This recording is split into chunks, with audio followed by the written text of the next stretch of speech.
Hello and welcome. I'm your host, Stephan Spencer. I'm very excited to have Joe Fier and Matt Wolfe with us today. Joe and Matt are forces to be reckoned with. They are partners in crime, entrepreneurs, podcasters, marketers, speakers, and authors, best known for their wildly successful podcasts that they co-host, Hustle and Flowchart, which I have been on. It is a fantastic podcast, so listen to mine first, but then you can listen to theirs. And Joe and Matt also run a mastermind together, and they invest in multiple businesses together as well. Joe, Matt, it's so great to have you both on the show. Yeah, great to see you again, man, and chat. It's there's always these gaps, but it's always you bring in a different perspective and really cool questions. So I love listening to your podcasts, both of them, and thanks for having us back on. Yeah, awesome. And I just love you guys. You guys are real salt of the earth, really heart-centered. You're good people, and I appreciate that. Thank you. Likewise. Are you sure you're just not talking about my hair, though? Just kidding. No, thank you. You're very well coiffed, yes. And this isn't the first time that we have had podcast conversations. I was on your show, and you were on my other show. Actually, this is Get Yourself Optimized this time around, and the first time you were on Marketing Speak. So this time we're going to talk more kind of general business, personal development, growing and cultivating a business, going from one business to another, and building a community, masterminds, all that sort of good stuff. Whereas when we talked about on Marketing Speak, things like podcasting and creating a tribe around your business, your marketing channels and all that. That was fantastic stuff too. And now we're going to take this to a different place in this conversation.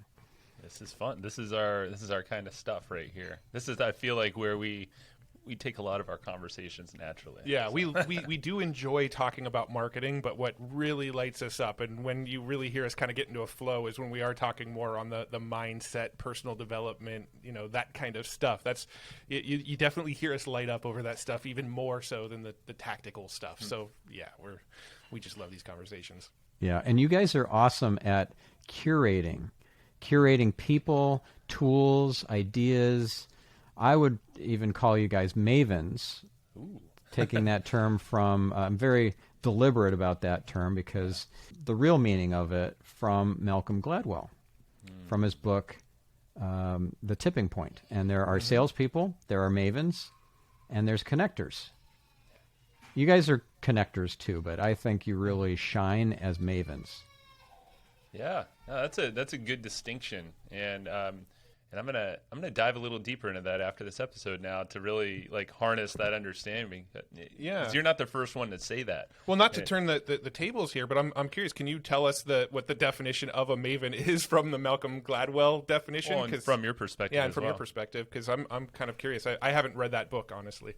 Yeah, so the concept is that it's somewhat similar to preeminence, J. Abraham's principle of preeminence, where if the prospect is better served by being sent by you to the competition, you will do that because that's how you operate. And so being a Maven, you curate the best stuff, you find the coolest tools and the most valuable resources, the right who's to send people to get the outcome that they're after. And those Mavens are like gold in people's lives. They help almost serve as light posts or lighthouses. Like, this is the path, go this direction. Yeah. Work with this team, hire this agency, get this tool. And that you guys are phenomenal at that. Yeah, I appreciate that. Thank you. that is sort of our the effort we're making. Yeah, it definitely is, and I'm happy that's how we're seen as well. I appreciate you saying that about us, because over the years, you mentioned curation, and that is something maybe within the last year that Matt and I have really harnessed and realized, and we've spoken it. We've actually mentioned that concept to Brian Kurtz recently on our podcast, and he's a legend in marketing, and he was like, curation. He's like, yes, that's brilliant. He didn't even think I told about our model and kind of what he does as well through masterminds and presentations. Anyway, it's curation. And then, connections. And I all that love stuff Brian, just by happen the way. naturally. I just have to say that. He was on my other podcast on Marketing Speak. Fabulous, just conversation, fabulous. And listener, if you have any desire to learn anything about marketing, especially offline marketing, that is a fabulous episode. I also spoke at his Titans Mastermind, and that was such a great experience. It was virtual, but I met some really, really cool people. The founder of Charity Water, for example, got to chat with him, Scott, and just good. He brings together good people. He's a great curator as well, for sure. Definitely. Now, I'm curious to hear what is your kind of regimen for getting ready to do a podcast episode, getting ready to do a mastermind event, getting ready to just tackle the day. What's your morning ritual? What's your prep for going on stage or in front of people? Because I'm sure you've kind of dialed that in pretty precisely. Yeah. And I would say Joe and I, as far as morning routines, morning rituals, we're definitely at sort of different places in life. So our morning rituals are going to be probably vastly different, pretty different. But you can kick it off though with yours. Yeah, I mean, my morning ritual, I get up at about 7:30. I do get up to an alarm. I used to pride myself on the fact that I don't wake up to an alarm, but now I purposely get up to an alarm at 7:30. It's the same time my kids get up as well. So I usually get up and make a cup of coffee, and I spend, the first hour and a half in the morning just hanging out with the kids, and maybe we'll watch cartoons together or something and spend a little time doing that. And after I do that, I have a home office, and I'll usually go and sit down in my home office, and I clear through emails first thing in the morning. That's one of the things that I like to do, is just I don't want to have to think about email for the rest of the day. So I'm clearing through my emails at 8:30, 9 in the morning, and I make sure I have all of them cleared out. And then I get in my car, drive over to the studio, and then Joe and I start our day, whatever's on the agenda for the day. So I have a very, very simple morning routine that just, for the most part, includes hanging out with the kids and drinking coffee and then clearing through my emails before coming into the office. I mean, that's what I like about Matt, is like he just creates the white space like that. In my scenario, I have a 21-month-old almost. So she is up far too early. My alarm clock goes off typically around 5:30. You have a random alarm clock. It goes off whenever it wants. trying to extend the alarm clockness. So I wake up to her, but but I love that. We've love having a kid around because it's given me more structure and thinking about things like this, routine. And so in the morning, generally my wife will hang out with her. That's who she wants anyway, my daughter. And I'll spend that time to take some time for myself. And this is where it's an understanding with my wife and I that she's like, she'll give me or whatever time I want, but usually it's like 20-ish minutes or so. Do some breath work. I always like to do either a Wim Hof kind of breathing. I know we've chatted about that, Stephan. And what was the other one? Laird Hamilton. He has his whole breathing breath work. I mean, I'll do a surf ramp up routine to wake me up, because let's be honest, I probably am not fully rested from the kid. So so that primes me. Usually a shower. I need that reset. That's like me creating myself some white space before I just jump into motion with a kid that runs around. There's a lot of action in the moment in the house for me in the morning.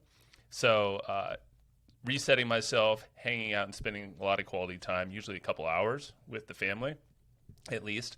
And then I'll do more of my clearing of emails and messages, all that stuff, typically here in the office, where this is more of my quiet space, and then we just jump into action when Matt comes maybe an hour later or That's kind of by design, right? Yeah. I clear through my emails in the morning from home. Joe comes in here because at home I actually have a quiet space. Joe's it's not as distracting. It's pretty rowdy. As my house is. So he actually, I do a little bit of work from home before I come in. Joe has this space that we're in now for, an hour or so in the morning to clear through whatever he needs to focus on. Mm-hmm. And then when I come in, then all hell breaks loose. Pretty much. Yeah. So, I mean, in going to the preparation of, preparing for anything, I think this office is a key element to our recent breakthroughs or successes, if we want to call them that. is because I think people are noticing more of our research now on our podcast. Actually, I got to give you credit. You just introduced us to, Dr. Cialdini, and the very first thing they said was, I'm so impressed with the level of research you put into your episodes and the attention of detail and the energy, and that takes a lot of work, and it does. And that's the part that we enjoy doing, and it's really cool to have that response from someone that we respect so much. Yeah, the validation is helpful. Although, over time, you realize that the validation actually comes from above. And you don't need it. And it's on a daily basis. You just tune in, and you get that validation, like, all right, I'm on the path. I'm doing the right thing. I'm doing what my soul's mission is, and it's always a nice kind of pat on the back to get it from the external world. But you don't actually You're right. need It's it. internal.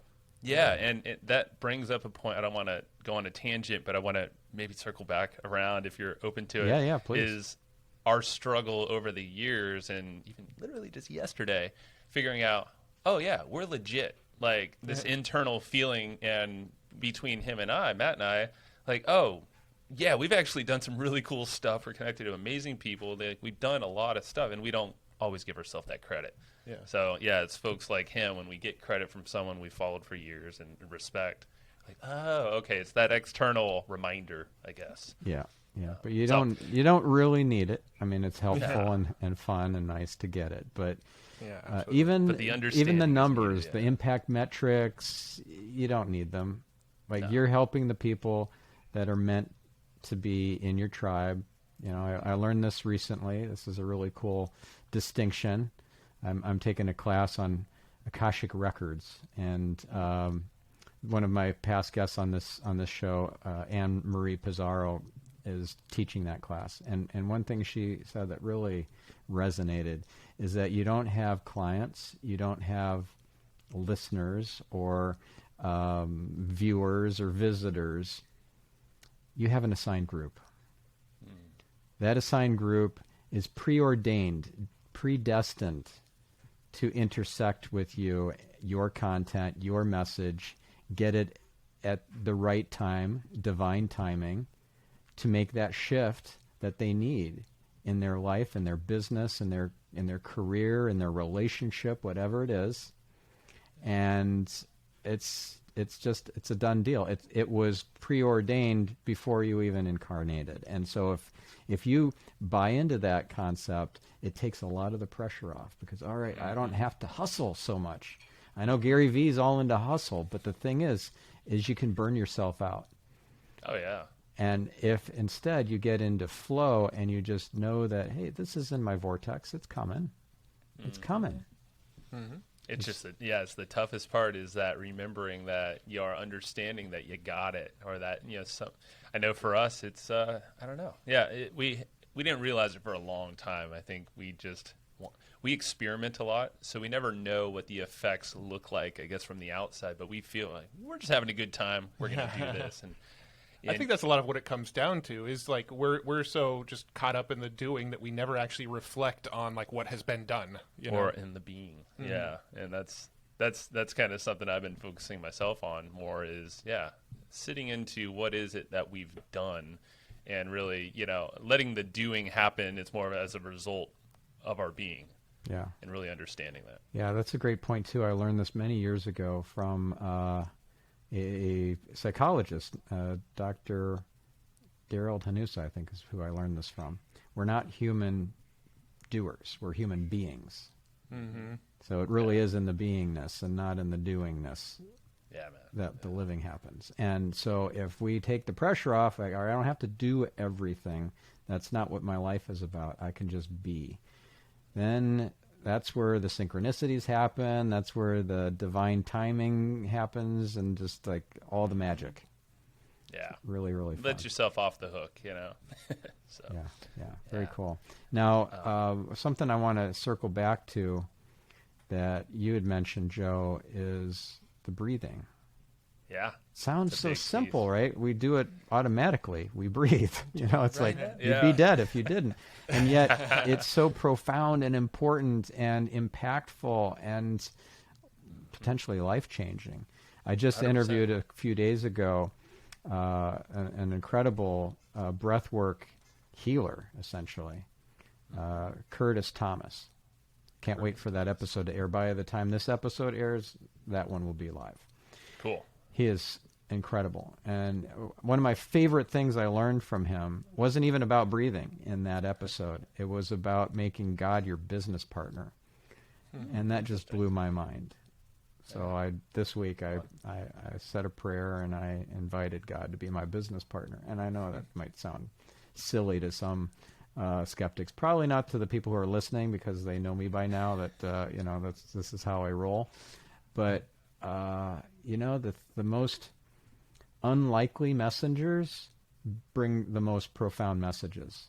And I was not expecting that. And I didn't even know what to expect. I just knew that this guy was legit. I knew that breath work can be life-changing. And I didn't really understand the distinctions for the different kinds of breathing. Like there's Wim Hof, as you mentioned. Sure. Laird Hamilton has his approach. There's just doing a quick... somatic type ones. This is a fun one. I just learned this from my wife, Orion. She took Nam Yoga, Naam, and she came home with this breathing exercise. It's so simple and fast, and it just is revolutionary. Let's do it right now if you're game. Come down. All right. So I'm just going to describe it first, and then we'll do it. So you breathe in, and then you breathe in a little bit more, and then a little bit more, and you keep holding, and then you tap, tap, tap on the upper chest with your fingers. Tap, tap, tap, tap, tap, tap, tap. Keep holding, and then let it out. Okay, so let's do it for real. Here we go. All right. Breathe in. A little more. A little more. And hold and tap, tap, tap, tap, tap. And let it out. And you can do that one more time. You can do that on your own, but that is so I've never done that one. Energizing, isn't it? So what I felt is like everything. It was almost like, sweat a little bit, almost like broke out a little bit, but I actually felt my sternum pop in a good way. Where it was like, okay, my breath and chest and everything, even though it like started with my belly, it all opened up. It feels great. Yeah. Awesome. Yeah, it does feel really good. Yeah. Yeah, occasionally I would do this as an non-yoga, exercise at the beginning of a presentation, and the people would look at me like I'm from outer space, like I'm at a marketing conference. Definitely. Like, That's okay, it's guys, sometimes helpful to find. it's after find a lunch. stall in the bathroom. Yeah. You guys are not awake, and so we're gonna do this. The thing with breathing, so like I think it was Wim Hof for me that really, that stood out. And I think it was my buddy, Ryan, who ironically is over here right now, who I was doing a bunch of CrossFit training and learning about mobility and movement and inefficiencies in my own body, which are still, it's pretty jacked up. He's probably nodding. And, but breath work, I think it was like the Iceman, there's a cool documentary around him. So if you just watch that, you're just like, wow. We are made for so much more. You can jump in a frozen, water in the Netherlands in the middle of winter. But if, you prime your mind, prime your body and all this stuff and have these routines, you can fight off things like disease, bacteria diseases or whatever, sicknesses. Obviously, nothing is promised there, but you're getting your body primed in different ways that's not normally happening when you're just sitting at a desk. Yeah, shallow breathing or chest breathing. Didn't he do some crazy thing where he had staph injected into his bloodstream directly to oh my gosh. test his and he breathed it out. His immune response and resilience? Just like, whoa, that is. It was all monitored. He was in a hospital. They did the whole thing. Yeah, and he was just showing off like what. And his comes from, I think it's called Tumi breathing in India. He just modified it. It's like 30 breaths, like. That's kind of it's more aggressive. It's not for everybody. But you mentioned somatic breathing or soma breathing. That's Niraj Nayak, I think, is the guy's. If I'm pronouncing his name correctly, it's actually breathing to beats, and there's a different cadence depending on the music that So you can just Google soma breathing and find some free exercises, like 10 minutes. Like feeling anxious, they have one around that. So sometimes on my way to to the office here or any other thing, if I want to just maybe let go of something or whatever, sometimes I'll do that in the car, but I'm not holding my breath and doing weird things. It's just more of a rhythm of breathing, and it's keeping you on a pace, and it's smooth. And it almost just, for me, it just chills everything out. And it's a pretty wild reset, but it's taken away some crazy anxieties of, stressful situations. 10 minutes, breath work with rhythm. It's really interesting. You can use it as a tool in a lot of ways. Yeah, I can't really speak too intelligently on breath work. I do a lot of breath work, but it's mostly guided by Joe. Joe will be like, let's do this exercise together. And I'm like, I'm in, let's go. He is open to it, which is cool. Yeah. And sometimes I'm like, is this weird? Because I think there is kind of not a stigma, but like almost like, what's that guy doing over there? Like what you've experienced in, right before going on stage. I think that's like the best time to do something like this. Like do a little Wim Hof session. It takes like 3 minutes. Just do it. Yeah. That reminds me of something I just learned about, a different kind of breathing technique. It's from vibravision.com. And instead of hyperoxygenating, you hypooxygenate. Explain that. Yeah. So hyperoxygenate is you fill all of your cells with lots of oxygen so that you can hold your breath for 2.5 minutes. That's the Wim Hof method. But the opposite is also very beneficial to your health, which is to essentially breathe out everything with pressure. So instead of just like you essentially shush as if you're in a library. Go. And so that diaphragmatic pressure pushes all of the air out, hypooxygenates, so it's not there, all the oxygen's out, and then you hold, and then you quickly breathe in through the nose, and then you hold, and then you do this exercise with hold your hands pushing against each other, and then you push out, and you're essentially still pretending that there is a wall, kind of a circular wall you're pushing against. Holding your breath the whole time, bring it back.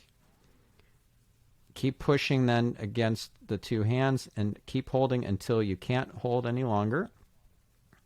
And then bow and breathe out with the shh for 6 seconds. Okay. And you only need to do this a few times. I'm oversimplifying it. It's a little bit more than that, but it's not super complicated. There's some videos on Vibravision's channel on YouTube. We'll include some links and video embeds in the show notes. And that is incredible. I have a friend who had a really incredible experience just doing this exercise a few times. Just this week, it was we're in a mastermind called Metal, and this guy does not have the use of his right arm. And after this, he was able to move his right arm to some degree. Yeah, he's like, I haven't had that happen in years. Oh wow. Yeah, I could see things like, I've heard of wild stuff happening after, that one sounds like it's a movement. You're also obviously getting your nervous system chilled out in a way that's probably hasn't been done. Yeah, so this definitely takes you into parasympathetic, and it does something to your nervous system, very profound, very different from Wim Hof, because Wim Hof, as I said, hyperoxygenates so that you can hold your breath for 2.5 minutes, but you are super saturated. Yeah. No, I've done a lot of hypo, oxygenated type work like that. Just haven't, I guess, dubbed it as such, but it's interesting. You have a different feeling, when you push down with your diaphragm. And I think in that sense, it might even be a fascia thing, like if you're moving your hands around, like for him specifically. Yeah, I think it comes from India, that particular technique. I don't remember the name of it, but this is just such a fascinating world. There's it's like so an endless well. Yeah. It is. The rabbit holes go very deep, very deep. Yeah. All right, so breathing is a big, important part of your guys' world, sounds especially so for Joe, and I really do like that. there any other modality that you want to bring up that is health related, maybe a biohack of some sort that you guys love? How about our device out there? It's up to you.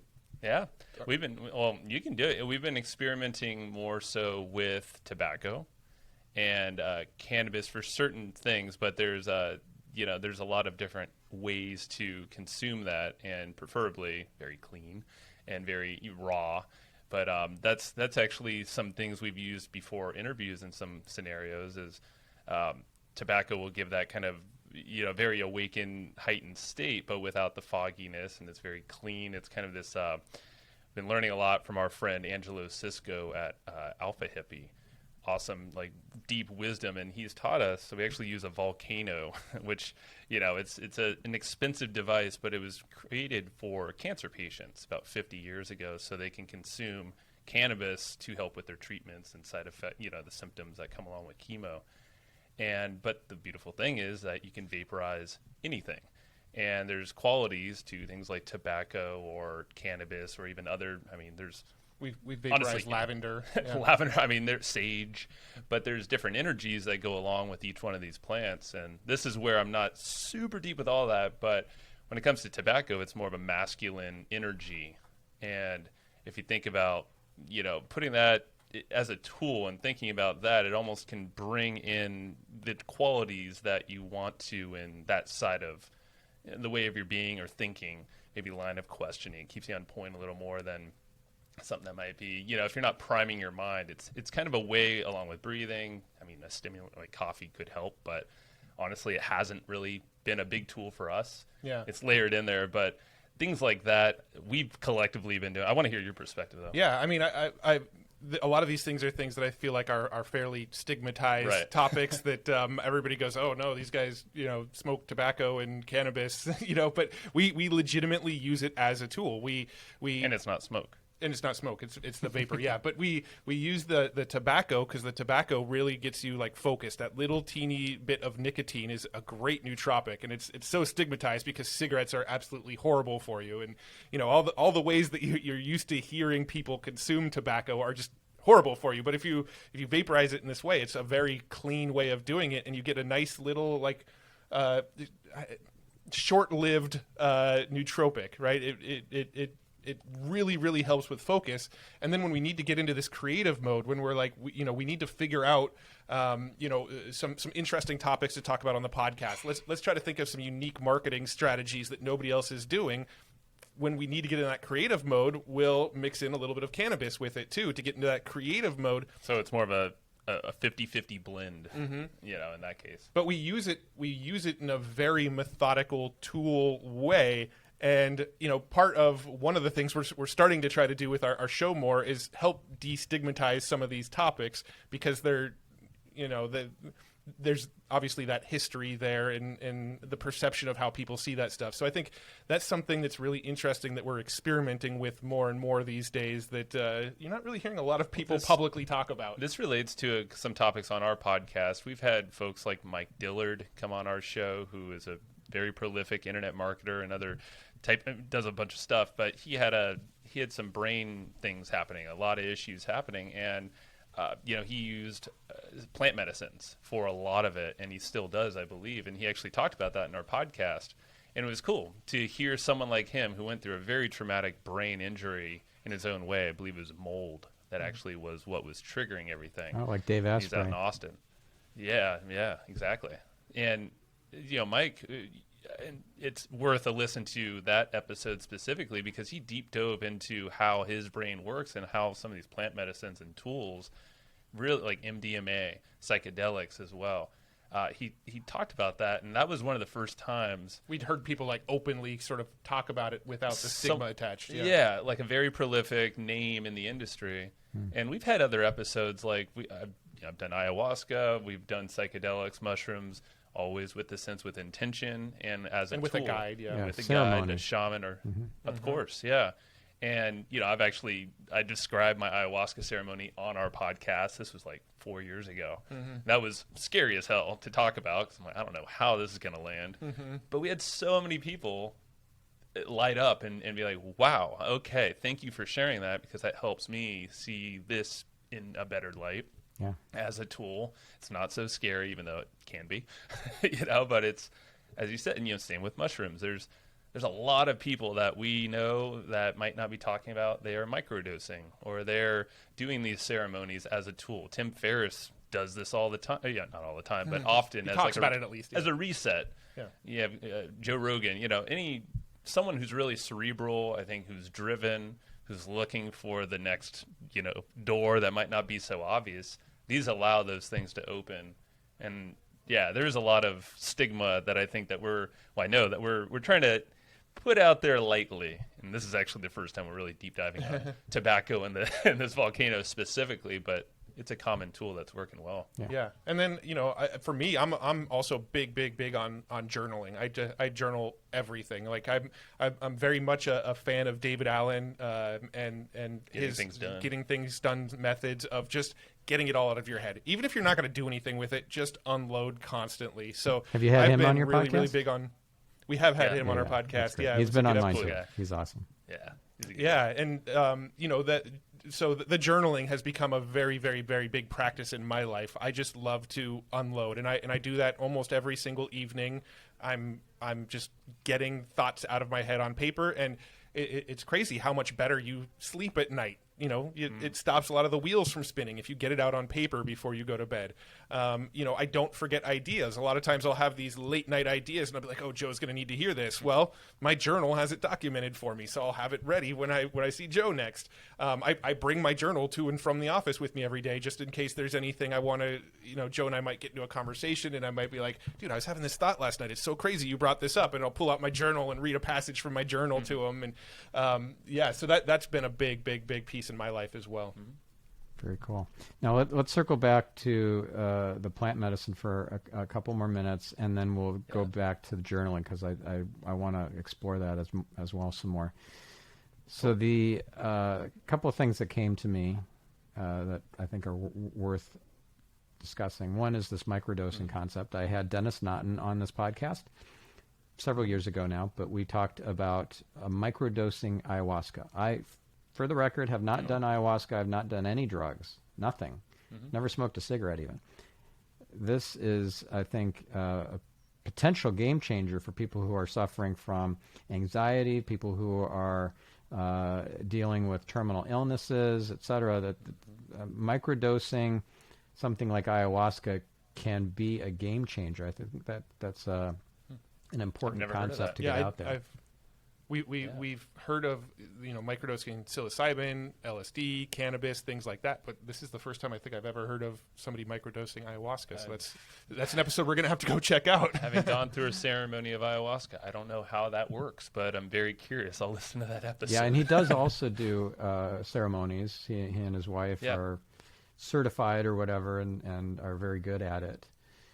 Yeah, but this is I'm curious, another level. like from your perspective, having not done these things, I don't know what the question is, but it's really cool that you're open to explore these and you have a really good perception of them as tools and not as a stigma thing. Is it something that you think is part of your path, or have you found other ways? I don't think it is part of my path. I'm not against it, but I'm very protective of my brain, so I just don't want to put it at any risk. I know I'm being guided, so I don't worry about that anyways. But the good point. Yeah. One of my big things to work through in this lifetime, one of my tikkun, which is a Hebrew term and refers to your soul correction. I learned this in Kabbalah. You have a soul correction, and everybody else knows it. It's like right in their faces, obvious to everyone but ourselves, right? So only we, the person who can make the change, doesn't see it, right? It's very frustrating for everybody. So for me, it's judgment. I'm very judgmental and working very hard on this. So I judged people a lot, but then when you judge, you get judged. It's like a tit for tat sort of. That's how the universe works. Sure. So Yeah. I'm working on releasing that, not judging people, and even just noticing when I am. If I'm walking down the street and I notice that I'm judging somebody, I just say that in my head. I'm judging.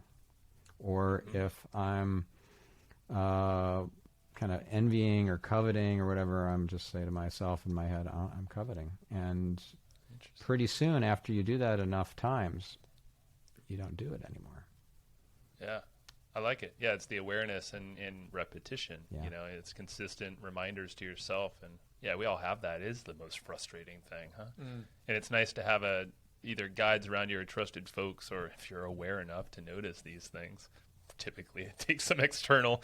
You know, I know that's where Matt has really helped me in my journey, and my wife, and yeah. So it's really good to listen to the. I mean, there's probably patterns and hints and clues given to all of us. And it's like, yeah, those are worth probably noting and maybe journaling on and seeing if they actually ring true for us, ourselves. And once you get past this and you let, and it kind of relates a little bit to this concept I just glommed onto, the willing suspension of disbelief. If I disconnect from the judgment, I connect to the willing suspension of disbelief, and I just remain open. Then I can learn of amazing modalities like Rick Simpson's oil, which we used on our cat who was dying of cancer. And I think it eased her last few weeks. Wow. What is it? It's derived from cannabis. It's got THC in it, so it's hard, in many states you can't get it, but it can be a game changer. It's something that a lot of people with cancer utilize. Yeah. And it's huge. It's I didn't know about That's it. Cool. My wife Ryan was researching what to do to help ease our cat's last few weeks. And it really helped. We all need that easing, you know. That's cool. Rick Simpson. Yeah, I'll check that out. Yeah, Simpsons with a an knew S that at with the my end. pup. Yeah. Right on. I think that there's so many modalities and things out there, and it's just not knowing what is the thing, knowing what you want to protect, and what's a hard no maybe at this time, and totally cool. Yeah. That's why I think that there's so many like breath work alone can be so spiritual, and I've connected with like almost similar to ayahuasca just through doing some of this breath work, and it can be unexpected, doing a 20-minute breathwork section. And I'm like, whoa, what just happened there? And then massive insights, flood of insights. Yeah, and one thing I found about the sort of psychedelic experiences that we've had too is that you can actually recreate them in the future without the psychedelics if you could put yourself in a similar state, right? So when we did a guided ceremony with a couple other people several years ago, and there was a soundtrack playing during it, very specific songs that I'm sure even to you to this day, if you heard that song, you'd be like, that was part of our experience. I got the whale sounds in my head right now.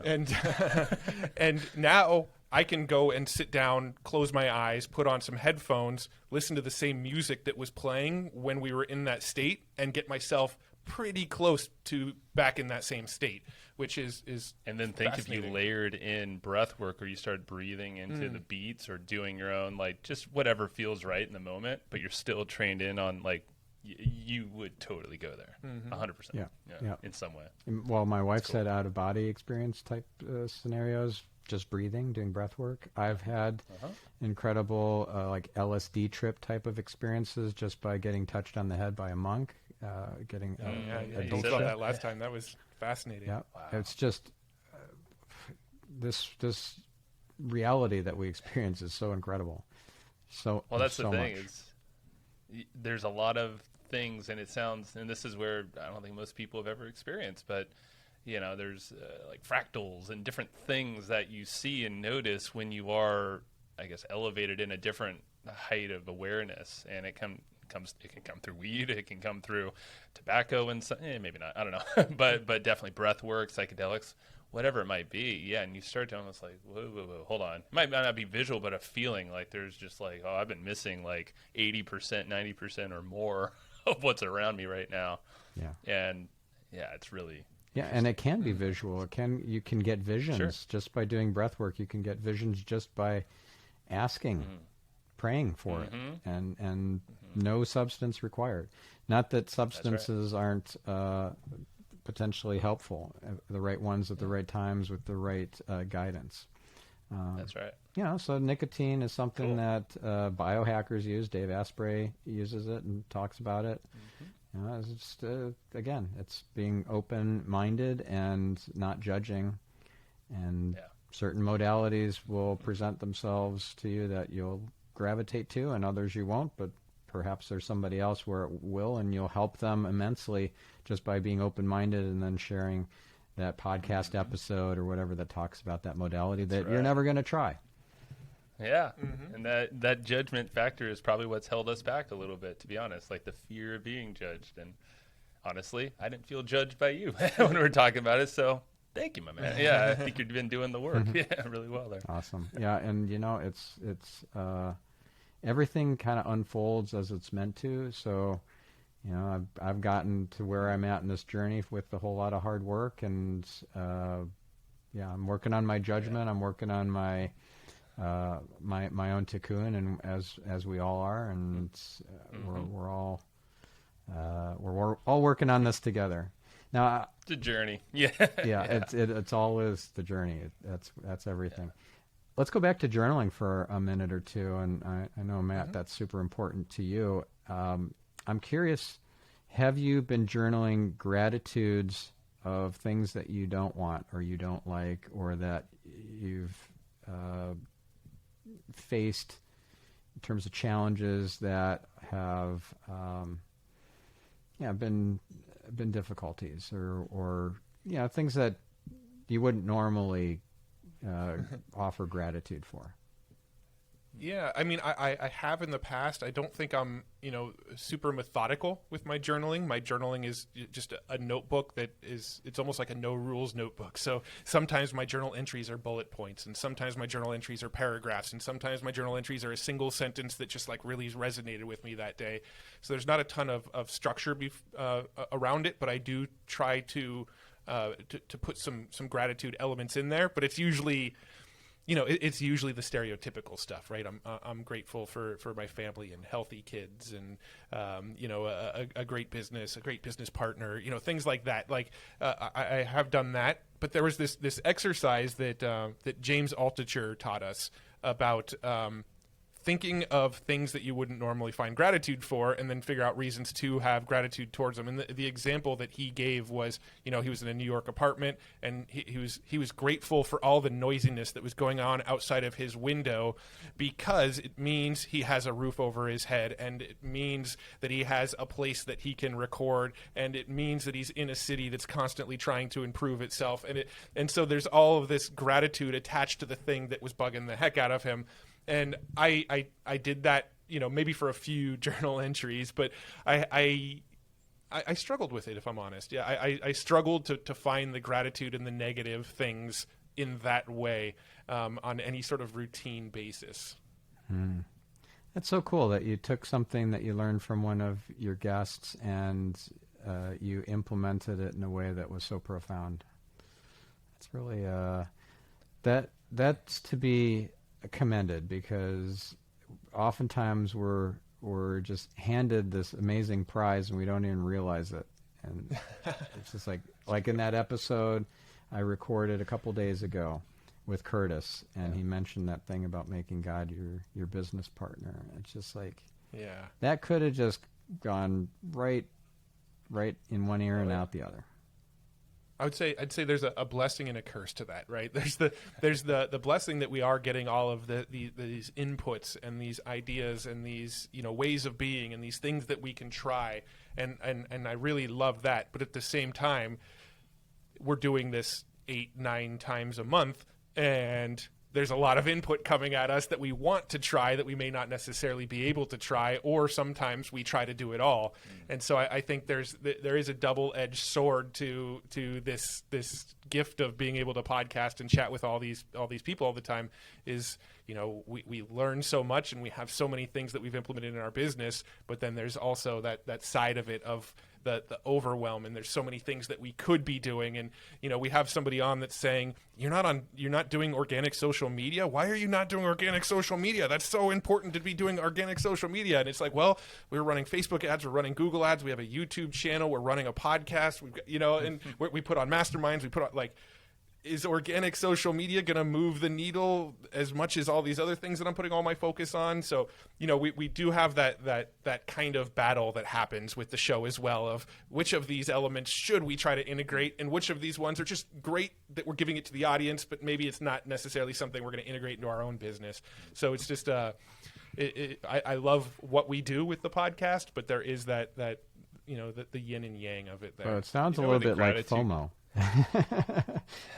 Yeah, there's definitely some elements of that for sure. Yeah, I think the way that we combat a little of that overwhelm or potential overwhelm, because that did strike us for the first probably few years of the show, is we started adding an outro to our show where we can discuss what we thought were brilliant points, maybe a tactic or a mental model or something we can try. Doesn't mean we're going to do it, but at least we're going to give it gratitude and highlight it a little bit more within our own perspective. So it almost feels like we're getting that dopamine release a little bit of like, hey, let's explain it of like how we would do this in our business or for ourselves or how others could. And, from there, maybe it trickles into action if it fits. But that's actually helped us, is like that little debrief right after an episode is our outro of our thoughts of what we just heard and learned from some expert we brought on. Oh, that's a cool way to do it. Yeah, it's almost like almost like an audio version of journaling and getting it back out of our head. Totally is. Yeah. And also you talked earlier about the white space and making, and we haven't talked about this yet, but I know that you have this no Worky Wednesdays where in the middle of the week you take a day off every week, which I love. Yeah. So that gives you more white space to think kind of open-ended, not have so much of the FOMO to have to implement. You get That's right. to do this. You don't have to do it. So it's not a to-do list, it's a get-to-do list. And if you don't do it, life goes on. And if you're really called to do it, it'll show up another way if you ignored the hint the first time, right? True.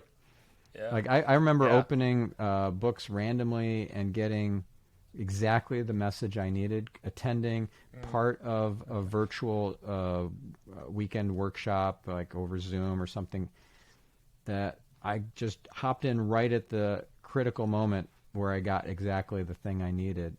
And it's okay that I missed the first day and a half or whatever. I didn't stress over it. I didn't even review the recording because I knew that I'm being guided. This is just meant for me. And when I show up, the message appears. Like when you leap, a net appears. Well, when you show up for the part of the mastermind you can make, or the part of the seminar you can make, or open the book to the place that you can have the time to read for a couple minutes, even though you don't have time to read that whole book, you get exactly what you need. And since we chatted last time together, a few weeks ago, I've actually done that whole book strategy. Oh, cool. Just because I have just piles of books. And for the longest time, it's been like a little guilt. I'm like, man, a friend of mine sent me their book. I haven't even opened it yet. Or, like there's a Perry Marshall book he sent our way. I'm like, I have not even read it yet. It's not even released. I'm like, what the heck am I? But I've opened a few pages of random books like that one. I mean, like, okay, that's a little nugget. Oh, that Perry Marshall book is really fabulous. I have not read more than 15 pages of it so far. Yeah. But I had him on this podcast, and the episode airs. By the time this airs, it'll have aired. And what an incredible deep conversation. That guy is. It's called Letters from the Head Office. Yes, right? Memos from the Head Office. So.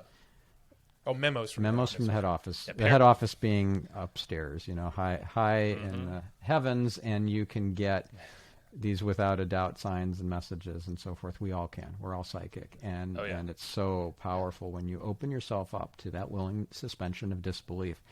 So we had a great conversation about that. And he's such a well-respected marketer, not thought of as a particularly spiritual guru type guy. and he's putting himself out there. He's Yeah. he's willing to take the he's cool. arrows Yeah. because somebody's got to do it. Somebody's got to blaze the trail, and if you get targeted, you get targeted. But it's meant to happen, and if not you, then who? And if not now, then when? Yeah.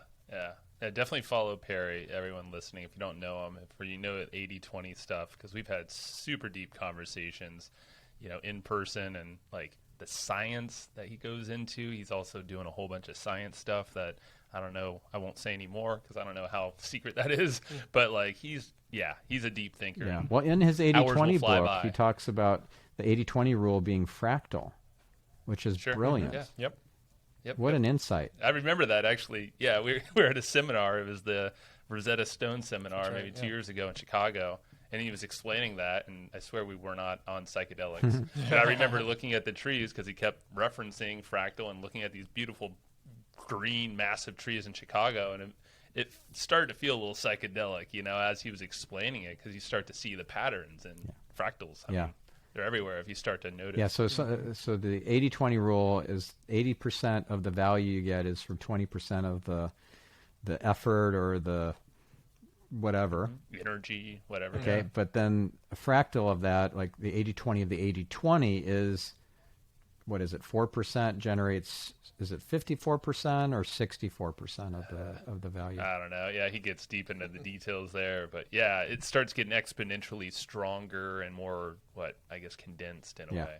Yeah, really cool. Yeah, it's never ending.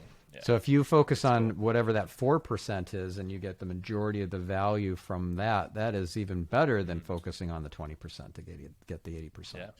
Yeah, super cool, super cool. So I know we're getting close to time, so let's get into a kind of a lightning round here.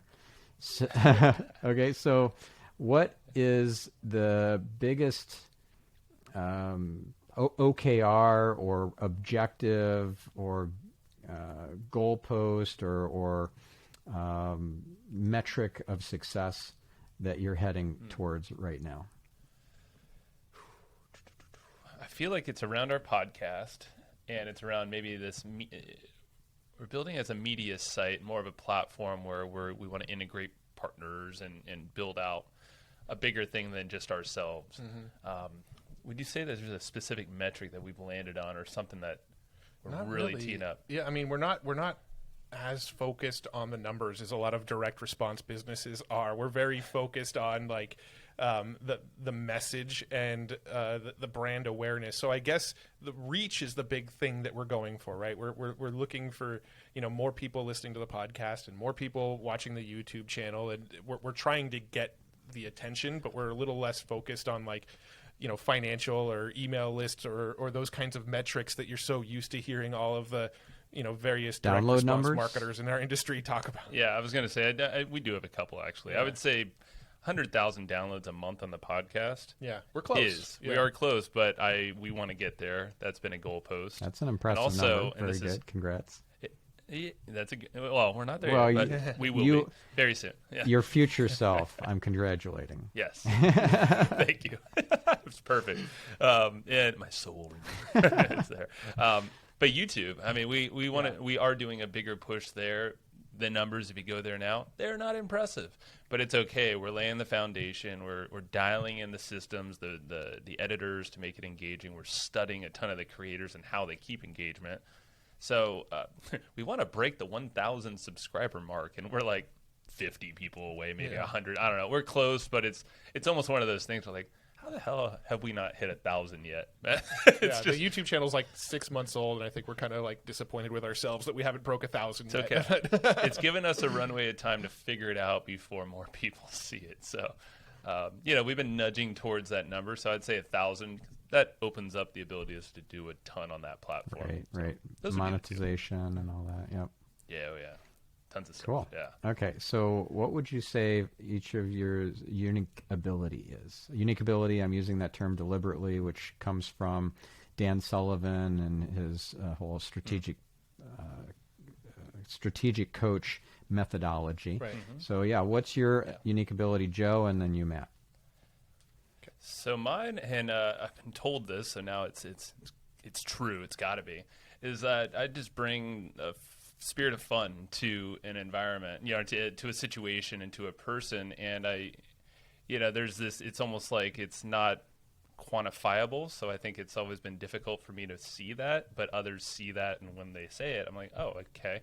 And, being told that I'm extremely approachable, that I actually put the attention into someone, and I actually follow through with what I do, and I'm fun to work with. So I feel like that presents a lot of great opportunities in my life, but also our business. Yeah, I would say Joe's superpower is just this ability to build like instant rapport with people. He builds rapport at such a rapid rate with people that I've never seen before. So it's like he meets somebody and the other person is like, "Did we just become best friends?" Kind of, It does happen often. It is a little interesting, but it's fun. Yeah. I'd say my superpower is I'm somebody that's constantly seeking like shortcuts. How can I cut down the time it takes to do stuff? So I'm a very systems guy, and I feel like I'm pretty proficient at looking at other people's businesses, systems, daily things that they do, and go, here's how you can optimize that and probably cut the time in half. So for me, I'm very, very systems oriented, and how do I condense the time that things take in business? And now I'm going to go give back some credit to you on what you're saying, because here's a distinction that Matt and I were talking about around his systems-oriented brain, is that he also is the way you look at systems is super unique. And I didn't notice this for the long time, but you establish systems so you can have the most freedom in your life as at all possible. So really, you don't want to be the systems guy wrapped up in systems all day. You just want to create some of these things so you can kind of screw around and do whatever you want for the rest of the time. So I'm trying to buy my time back by using systems. Yeah. Automations really and routines. Yeah. So he's the best. You're an outcome guy. You're a systems guy with an outcome, and not just for the sake of systems. Okay. Last quick question: your most favorite, most impactful book that you've ever read? And I have a feeling which book I'm going to hear from you, but go ahead. Oh, man. You go first, Matt. It's tough because there's so many books that come to mind. I think the book that you're probably expecting is The Rich Dad, Poor Dad. That was the book that was like the sort of that was sort of the catalyst, the pivotal book for us that sort of took us down this rabbit hole of entrepreneurship and that sort of thing. And it was definitely a very pivotal sort of genesis of what we're doing now kind of book. More recently, I read a book called The Psychology of Money that just changed my perspective in so many ways on my relationship with money and how I see getting money and how I see spending money. And so there's the old guard and the new guard. The old guard, Rich Dad, Poor Dad, got us into this, but The Psychology of Money has probably a bigger impact on me more recently. And I really liked the subtitle there: Timeless Lessons on Wealth, Greed, and Happiness. That sounds intriguing. It's a great book. I've recommended that book to more people than probably any book I've ever recommended to people. Nice one. Thank you, Matt. How about you, Joe? That is great. I mean, man, me and books, I've always been kind of the picker at books. So, I pick what I need, and it's not as deliberate as, turn to a page and there you have it kind of thing. But the books that stand out, like Psychology of Money, was definitely game-changing in terms of perspective. And the goalpost is actually a term that he uses a lot, the one that you used earlier. So I would recommend that. That's very high on my list. I like books that take me on a journey, but also teach lessons along the way. So maybe it's a little fiction, maybe not. But, books like Siddhartha it just shows like, oh, okay, there's ways to look at things and do things slightly different. I'm not really a business-oriented book guy. I want to expand my mind a little bit. So Siddhartha is a good one. I feel like you referenced The Alchemist a lot, The Alchemist is the next one. Yeah, I mean, they both take you on a journey, and there's little life lessons kind of sprinkled throughout. Have you read Autobiography of a Yogi? No, but add that to your list. I shall. I will. Thank you. Oh, also add Ho'oponopono, Your Path to True Forgiveness. That one is by Matt James, and guess who recommended that one? Mutual friend. Cialdini. Begins with a J. J. Abraham? Nope. Good guess, but no. I'm thinking of other J's. A local guy, San Diego, for me? First name begins with the letter J. Okay. Joe. No. For some reason, I think of Jeremy Stallings, but that's just James because he's a think Schramko. tank with us. Oh, dude. Oh. Oh, my gosh. Schramko. Say it one more time. Your path to... Ho'oponopono, your path to true Ho'oponopono. forgiveness. True forgiveness. Got it. James Schramko. He is a wise He man. is a wise man. We know a lot of J folks. So. Yes, you do. But You he's guys a know close everybody. buddy of ours. Okay, so how do we get our listener or viewer to the next step to potentially work with you and join your mastermind or get some of your trainings on podcasting and all the other cool stuff that you teach, or to just listen to your podcast? Yeah, I would say, so we've got hustleandflowchart.com or hustleandflowchart.tv if you prefer the video version. So .com will take you to our show notes where you can listen to the audio, or hustleandflowchart.tv will take you to where you can listen to the video. You know, those are kind of our big milestones, our key metrics, if you will, is in those areas. And then if anybody is interested in going down the podcasting rabbit hole, we have a course called Pod Hacker, which is basically how to build, grow, scale, and build a community around your podcast with a heavy focus on sort of growth hacks, the strategies people aren't talking about. Like, we're not in there saying, okay, make a podcast and then, you know, share it on Facebook and that's how you're going to grow it. No, we're kind of talking about the stuff that others aren't talking about. We're talking about, you know, paid strategies and, you know, whose palms you can grease to get some additional awareness and things like that. Like, really interesting topics that others aren't talking about in the podcasting world that are the real ways that people are moving the needle in a podcast. And that's available over at podhacker.com. Oh, bribery. Okay. That's a powerful strategy I hadn't considered. It can be. If you use it properly. Awesome. Well, thank you, both Thank of you. Joe, Matt, you guys are amazing, and I always love talking with you and shooting the breeze, sharing tips and all that. So thank you for doing that for my audience, and we'll catch you, listener, on the next episode. I'm your host, Stephan Spencer, signing off.